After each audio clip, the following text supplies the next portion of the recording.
Hello everyone, I am going to explain you the next topic in the Standard 12 Bio chapter number 8, that is prevention and control of infectious diseases.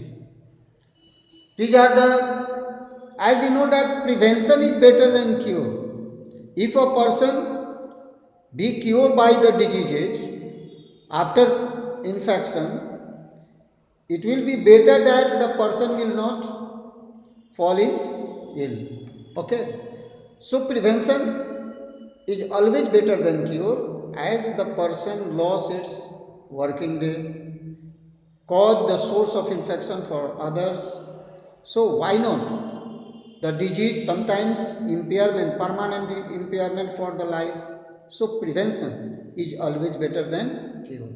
बीमारी ना हो ये अच्छा है, बीमारी हो करके ठीक होने से, ठीक है। उसमें वर्किंग डेज जाता है, उसमें कभी कभी परमानेंट इम्पेयरमेंट्स हो जाता है, आदमी ब्लाइंड हो सकता है, लॉस्ट ऑफ लाइफ हो सकता है, हार्ट फेलियर हो सकता है।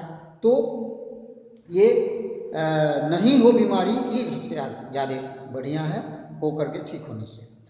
तो how, what are the measures, how can we prevent the infectious diseases? Okay, degenerative diseases, genetic diseases are not in our hand, but the infectious diseases can be prevented. So here are some measures, common measures and specific measures are written. Try to understand.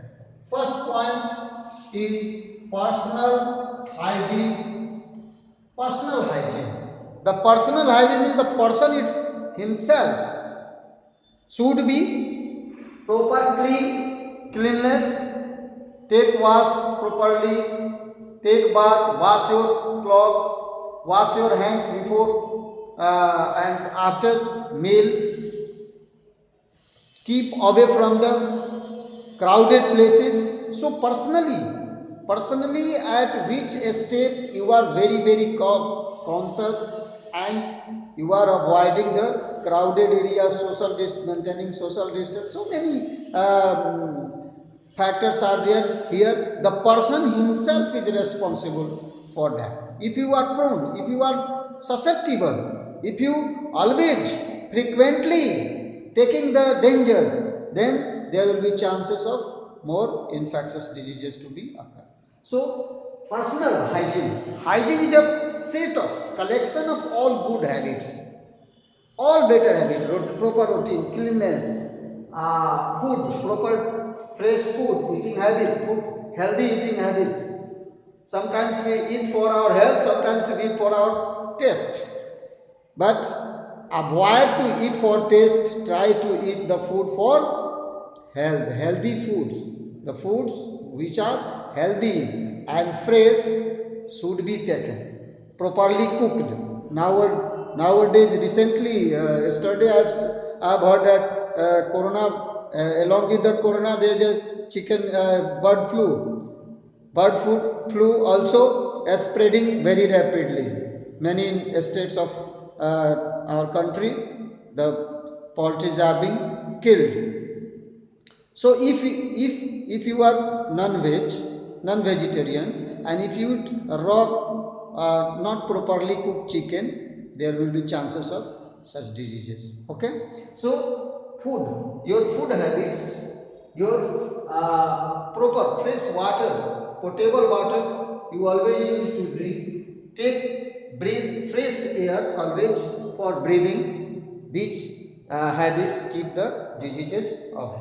Okay, so these are the points. Public hygiene. Public hygiene is not in your hand. Public means what? The people, the community in which you are living. You are well to do, well cleaned, take food, fresh, everything. But your neighbors, the surrounding in which you live, there are filthy things, there are garbages, there flies are hovering, mosquitoes are, there is a waterlogging area, so mosquitoes are there. So in such conditions, you may be prone to, you are susceptible to many exposure of diseases. Okay, so proper disposal of sewage in public health or public hygiene, the main factor is the disposal of sewage. If there is a waterlogging area, sewage is damping in your locality, there is no proper drainage system. The civilization, the main parameter of civilization is the proper drainage system. So if there is a proper drainage system, sewage immediately disposed. No chance. All drainages are covered. So no chance of breeding ground for the flies and other mosquito. So proper sewage disposal system. Water supply should be, sometimes you have a personal water boring, but sometimes in many cities, the people, most of the people depend upon the water supply by the government. So that supply, if the sewage drains and the water drains, if there is a leakage between the two and they are in density with one another, there may be chances of contamination of water. So when we use such water, we should be very, very cautious. I am talking about. Or the water storage reservoir should be cleaned properly. So all points should be considered in public hygiene. Okay. Try to avoid social distance. Also, it's a public hygiene.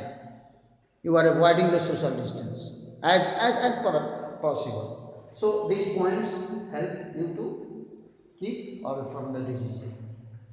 Third point is eradication of vectors. You know, vectors are, so many vectors are there, they cause diseases.